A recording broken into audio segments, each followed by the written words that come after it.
Good afternoon, Nate Durako with Advanced Trading, along with Mark Talaski and Brian Basting. We're going to discuss the June acreage and stocks report. Kick it off, Brian. What did we learn in the wheat numbers today, both on stocks and acreage? You know, it flew a little bit under the radar, Nate, but when we look at the acreage numbers for wheat, harvested acreage, this is harvested acreage of HRW wheat, was increased about 600,000 acres compared to what the USDA gave us earlier this month in their crop production report. Okay. For example, Texas was up 350,000 acres in their harvested acreage number today's report compared to what it was there back in early June. So taking at face value, Nate, 600,000 more acres of HRW are going to be harvested compared to what the market was thinking just 3 weeks ago. So that's going to be translated into that July 12th crop production report. It's negative. Obviously, we saw some bearishness today in HRW Kansas City futures. So that was the headline to me of the acreage report. There was not much change in spring wheat acreage, Nate. I should say HRS was down only 100,000 acres. Okay. And that was offset by an increase in Durham of 100,000 acres. So maybe some switching there, but regardless, not a big story there for HRS. Big story, of course, for HRS now will be the weather as we get into July. But the other acreage story, not much change in SRW. A little bit lower on the planted, for whatever reason they went back and revised planted acreage, about 100,000 acres lower from what it was in March, but nothing catastrophic there. And now we're looking at, obviously, a very rapid harvest, Nate. We're looking at the wheat, whether you're harvesting in Ohio, whether you're harvesting out in Kansas. So was the harvested acres in the HRW, is that driven by kind of the beneficial weather? We for a stretch there with the dryness and abandonment, now we just realize that they're going to be harvested. Is that the right understanding of that, or? You know, it's a good question because that's a significant increase compared Okay. to history, Nate. We've seen changes before, but that's got to be ranking right up there. My guess is it's twofold. Number one, the rapid maturity of the crop. Okay. And number two, well, 3 points. Rapid maturity, good quality of the crop, where producers may be looking at a field and said, I'm going to go ahead and harvest that. And then we had saw a big spike in prices in May associated with Russia. So maybe there was just that little incentive, albeit that price rally is long gone now. Yeah. But when the USDA surveyed those folks, Nate, back in the first part of June, we were just in maybe the tail end of that rally. Yeah. So Good point. producer looking at a field that was kind of iffy said, wow, we just saw a $1.50 rally in price. So regardless, I think those numbers will be incorporated in the July 12th report. Okay, and follow-up question is as you addressed, we're progressing very quickly with wheat harvest, getting a better handle on quality. I know we've seen some pockets in the SRW belt of some vomitoxin, but for the most part, this report behind us, I feel like we're shifting now back to some of the uncertainty with Russia, et cetera. What are we kind of watching for outside of the U.S. production in the July 12th WASDE? Yeah, it's an important point, Nate, when you look at that July 12th WASDE in terms of the world numbers. I wouldn't be surprised to see the USDA trim back Russia a bit more, perhaps Ukraine too. I think what the market is belief now, the market's belief now is that the catastrophic potential, i.e. another 10 million tons or 15 million tons off Russia, maybe is off the table, at least for now, because they did get some rain during the month of June. Okay. So I still wouldn't be surprised to see a little bit of a reduction, though, in Russia's crop and in Ukraine crop, Black Sea production and exports in that July 12th WASDE. What we're also watching, Nate, is Europe. USDA did trim back Europe a bit more in June. Will they do that a bit more here in July? Longer term, it's dry in Argentina now. Now, I don't know if USDA will do much with Argentina in the month of July, but it's something as a producer, end user, you should be aware of, that those southern hemisphere crops now will move front and center, as you said, as we wrap up this northern hemisphere harvest here.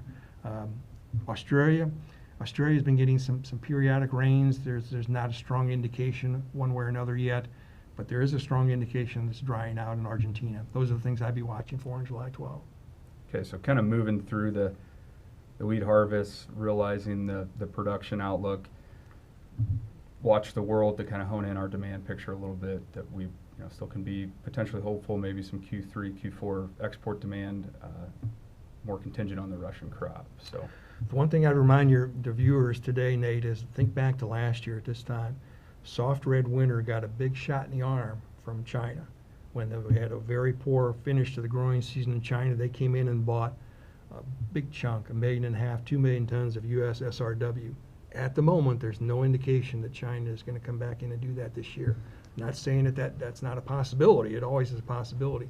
But last year we had a pretty clear indication with the flooding, terrible conditions. That risk was there, on theirs. The opportunity was there to get a shot in the arm for SRW. At the moment, I certainly don't see that for SRW export potential. Thank you. Mark, corn down 15 old crop, down 12 on Dees, so sub $4 July, 420 new crop. What did we learn today on the acres, corn and beans? I think we were looking for, I think everyone was trying to cautiously optimistic we were going to get something a little friendly in this report. A lot of talk going into this report that the acres might have been low to start with on corn. So I'm not overly surprised to see the acres up, but I think the number came in above the trade guess. Right. And so that was kind of a surprise. I kind of thought we'd land a little bit just around the average, maybe just slightly above the average, but Right. that was a little bit of a surprise, I think. And the bean number, honestly, being not up a little bit more, I'm kind of surprised given the fast soft red wheat harvest. Sure. We didn't see I don't know how they necessarily quantify the double crop beans, but felt like maybe that wasn't probably a conversation in March, but more of a conversation in June. Yeah, and you'd been hearing that, I'm sure, from your customers as we call it 10 days ahead in kind of the northern stretch of the SRW belt, really Minnesota, Illinois, Indiana, Ohio, all well above the 5-year average.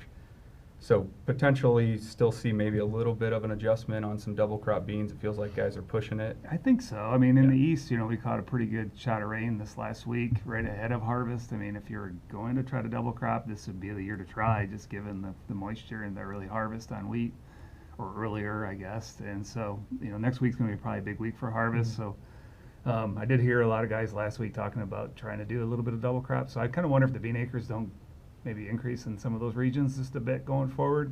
Again, I don't know how the USDA takes that into consideration, but was a little surprised to see the bean acres now up a little bit more in this report, and corn probably was higher than maybe what the trade was guessing for sure. Yeah, it definitely felt like that, and so kind of addressing that somewhere in the combination of expectations in March, the intentions, I feel like you said, the trade was leaning towards we weren't accounting for total acres accurately. Right. We're questioning it. So we kind of get confirmation today, backing into, didn't feel like a huge prevent plant, and I think more of our customers in the northern plains would confirm that the crop got planted, maybe a few pockets, but now we've got the acre number. And I'm not saying it goes down from here, but I think the newest development in that is we saw some devastating rainfall, flooding in parts of northwest, north central Iowa, south central, southwest Minnesota, eastern South Dakota. We wouldn't have addressed those numbers today necessarily, especially if those acres were planted, and it feels like they were looking at the planting progress. But the USDA did comment that at the time of survey there was still 3.3 million acres of corn that were intended to be planted that hadn't been, and 12.7 of beans, up versus last year's 2.5 on corn and 8.2 on beans. So again, not trying to draw a conclusion that that's the highest acre number we're going to see, but considering that rainfall, considering some of those unknowns, it definitely feels like it could be a potential to see some additional adjustments. Right. I was looking, and Minnesota had 4% of the corn left to harvest, plant on 6/10 on that Monday report, Okay. and South Dakota was 3%, but the bean number was 13% left to plant in Minnesota. So you would think that there is some beans that didn't get planted for Could sure. So yeah, I think there's some adjustments potentially in that region, but I think it was interesting that in the USDA report that was kind of on the top. They made a note of that, and then you just kind of sift through it a little bit. You found what they were looking for, and I think a lot of people in the trade, their eyes drew to that, and I think it was kind of like maybe this is the piece of hope we have in the market, that maybe this is something we can watch going forward. It did seem like a lot larger number than last year, and considering we felt like we were on pace planting wise all year, it kind of stuck out a little bit to me that it was on the higher end, I guess, but. But I don't know what on a normal year that looks like, because given we were basically on pace with planning, I don't know how much of a variance that might be, but definitely see some changes up in that region. Yeah, and the eastern crop, I mean, some of the uncertainty on issues they had early on, their window got wide open, they planted it in, it was probably a little on the drier side, and then they got some beneficial rain here, which we'll touch here in a little bit on the forward look on the moisture and maybe what we're looking at. But shift back to you, Brian, kind of on the June 1 stocks. Pretty big number, just under 5 billion bushels, toward the higher end of the trade guess, almost 120 above the average trade guess. And March, I think we came in about 100 below the average trade guess. How do we digest that when we talk about the demand picture, Q3 feed residual, and potential changes in the July as we look forward? There's always a couple different ways you can look at stocks reports, Nate, particularly this time of year when you get surprises like that. We'll take it at face value, number one. Face value is we did see a modest increase in corn price during that spring rebound that we saw back in March, April, and into early planting time. Therefore, we did not see the corn feeding that we expected. That's one way to look at it. The bottom line is 5 billion bushels of corn is negative, and I think in the July 12th WASDE report, there's a strong possibility USDA is going to knock down their annual feeding number by 100 million, and that's going to funnel right into carryout, which put the carryout over 2-1 for 23-24. The other side of the coin is that maybe we'll find out down the road that the 2023 crop was larger than we ever thought, and that's kind of that's why it's called feed residual. It's because it's not just feeding; it's any errors that take place. And so, but the challenge there, Nate, is that we don't have a USDA adjustment in crop size typically until the September grain stocks report. That's 3 months away. Yeah. So, bottom line, whether the crop was bigger or whether we just didn't feed as much in that spring quarter, we've got more corn than we thought. Numbers are there. And the numbers are there, and it really underscores, Nate, from what we've picked up quite a bit, that there is still a chunk of old crop corn left in the country, critical for producers to continue to manage those bushels on the downside with risk management positions and keep control of those bushels if you've still got some old crop. Same principles apply to new crop, but manage positions as the market moves lower. But for the time being, I think that July 12th WASDE is going to show a larger carryout for corn, primarily because of a lower feed residual number. Yeah, we're still got a lot of the growing season ahead, but between the stocks numbers, the acreage, that kind of hope idea as we've watched prices just slide lower, it feels like we're shifting to, it's time for some action. So as we've talked through the acres, maybe some moving parts there, not that they have to come down, but we've obviously had some new variables in play. How does our weather look here for July, kind of the pollination? I'll preface that saying we've gotten some really timely rains and temperature shift from heat, it feels like. So part of me wants to say the trade is questioning the ability to achieve trend or these big 180 type yield, record type yields. But I'm not so sure that the funds maybe weren't a little more right than wrong with their continued short position through June. Boy, you summarized that well, Nate. If there's anything we learned from 2023, and we learned a lot in 2023, is that never underestimate what 2023 genetics can do with corn too. At this time last year, believe it or not, Nate, at the end of June last year for corn crop condition ratings, we're 50%. That's 5-0, good to excellent. Wow. That means half the crop was poor to very poor at this time a year ago. And what did we end up with? A record national average yield. So just to remind the viewers, be humble and remember that we got the best producers in the world here implementing the finest farming practices, genetics. Weather at the moment is looking generally favorable. Obviously, we have to have some empathy for our neighbors out west. And as you highlighted, southern Minnesota, southwest Minnesota, north central Iowa, northwest Iowa, southeast South Dakota. Terrible situation. But we're looking at the remainder of the Corn Belt. The moisture, the drought monitor really doesn't show any serious problems, with one exception, Nate, the southeast has been dry. Yeah, And I know Mark can address that. Yeah. So, but I'd summarize it, Nate, by just saying that we're looking at about 75% of the U.S. corn crop on average pollinates during July.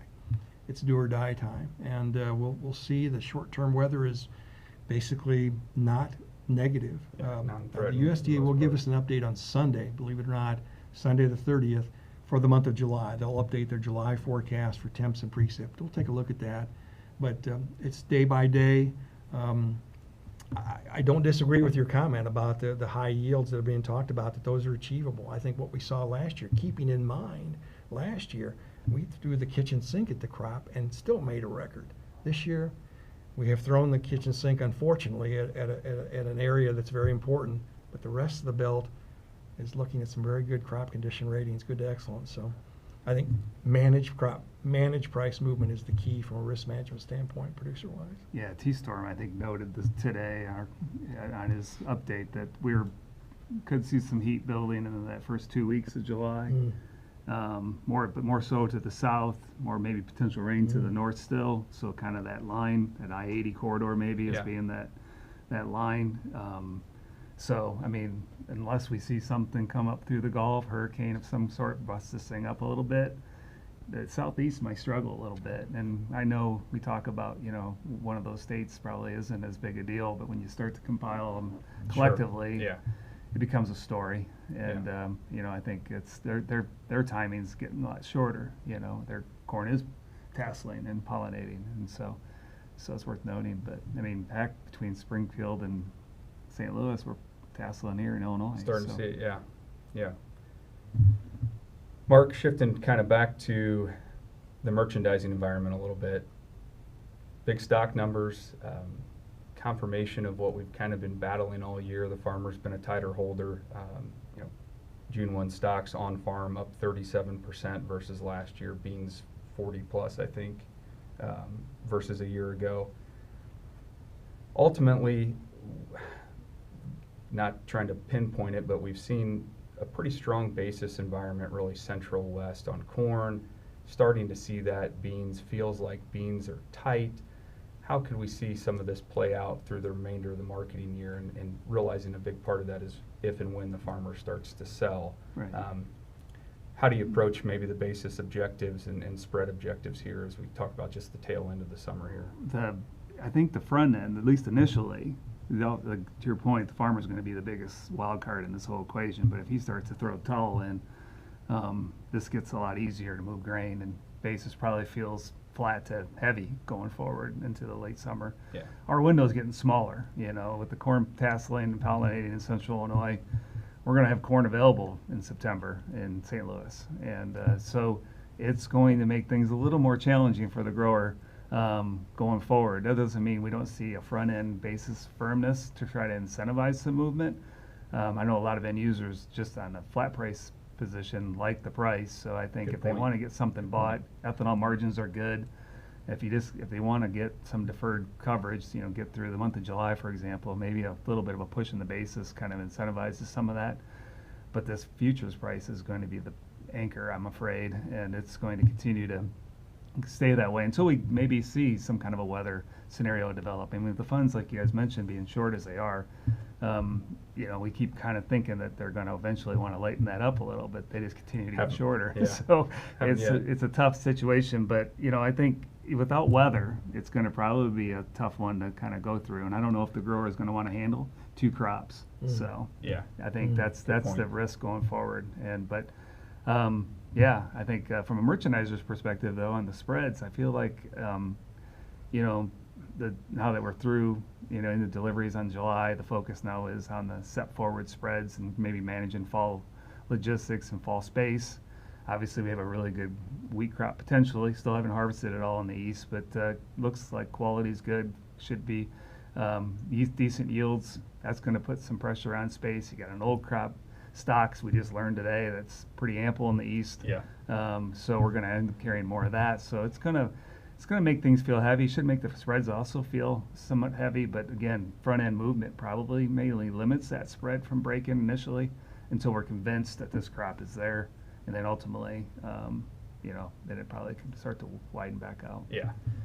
We've, like I said, we've kind of battled this all year, and just to add to that, I mean we're trading new highs in really Illinois West on corn basis with this lack of farmer movement, and the confirmation in the stocks numbers today that there's still a lot. Part of me says the calendar, the timing. This is it's a game of chicken.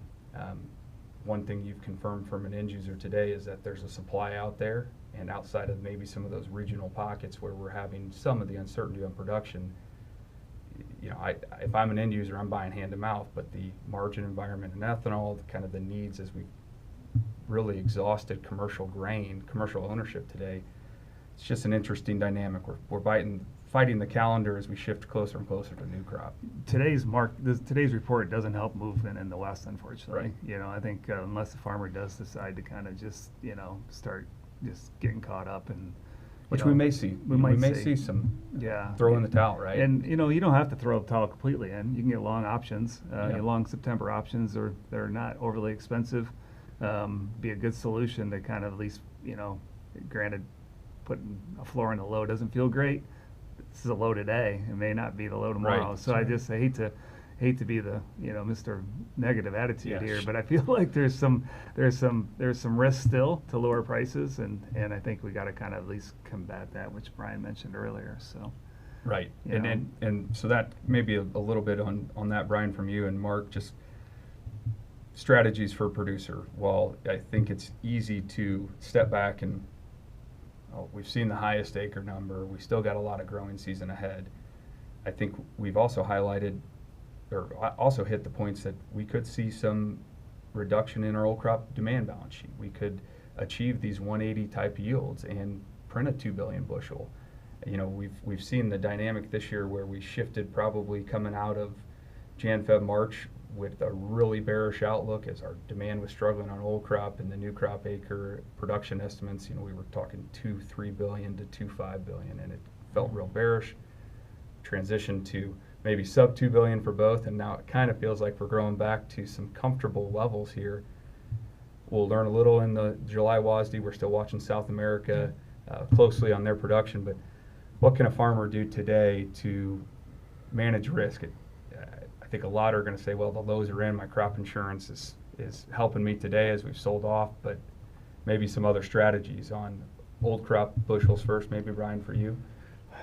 I think Mark made a great point, Nate, and that is, the lows may be in today, but 30 days from now, all of a sudden, maybe perfect pollination weather, dumping of old crop, and all of a sudden these lows may not hold. So I think in the big picture, Nate, let's defend the balance sheet.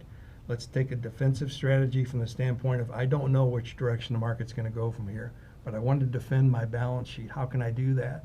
If I've got remaining old crop left, I've got risk management positions on place. As I mentioned before, let's manage those positions.